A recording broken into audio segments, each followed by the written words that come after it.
Türkiyədə yaşayan azərbaycanlı müğənni Sevinç Ağaşirinovanın Bakıda başına iş gəlib. Səhhətində ciddi problem yaşayan ifaçının qəfildən halı pisləşib. O, təcili xəstəxanaya yerləşdirilib. Həkimlərin ilkin diaqnozuna görə Sevincin arterial təzyiqi kəskin minimuma enib. Onun səhhətinin yaxşılaşması üçün dərhal tibbi müdaxilə edilib. Məlumata görə müğənninin səhhəti düzəlməyə doğru gedir.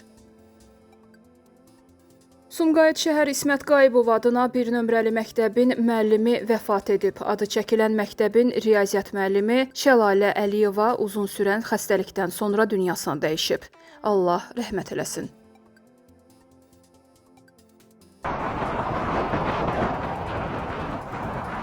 Böyük Şor gölünün üzərində böyük köpüklər peyda olub. Bu barədə görüntülər sosial şəbəkələrdə yayılıb.